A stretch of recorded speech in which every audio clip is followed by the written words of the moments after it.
Welcome back to today's discussion. So I have a disc in my back in my thoracic area that's a little bit loose, finally loosening up from being stuck for so long.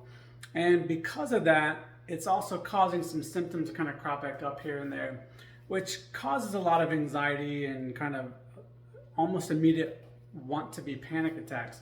And historically, these have led to major panic attacks and oftentimes going to the hospital and going to the emergency room because it just, once that panic sets in, it's really hard to stop it. It just keeps going and flowing and then just makes everything progressively worse.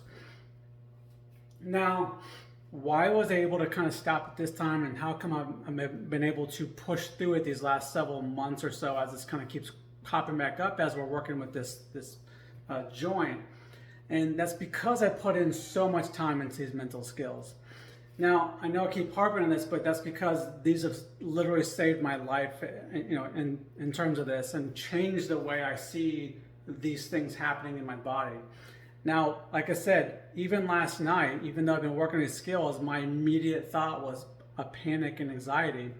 However, I was able to quickly recognize what it was, start asking myself, is this true? Do I have any evidence that proves that it's not?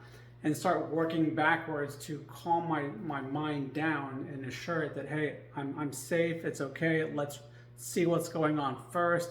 Let's think that it's this first and see if we can find evidence to prove that. And as I was able to count through that and get to that, I was able to recognize that that's exactly what was going on. I could figure out why it was going on. And I also knew that I couldn't stop progressing through the things I'm doing to try to strengthen it, because otherwise my subconscious mind wins. And then every single time that it wants me to stop doing something, it's going to go ahead and do that. So that's why these skills are so important, because they help build that foundation to go, okay, let me work through this initial bit of anxiety, talk myself out of it, get out of that loop so that I can get to a rational mind, and then continue the path that I know is going to be best for me long term, not what I think might get me out of pain immediately, because sometimes you just have to go through that pain in order to get to the other side so that your body recognizes, hey, oh, I guess that wasn't as bad as I thought. So hopefully that helps somebody else. And like I said, if you ever want to work through some of the stuff and kind of see if you can get to this point too, I'd love to sit down and have a conversation.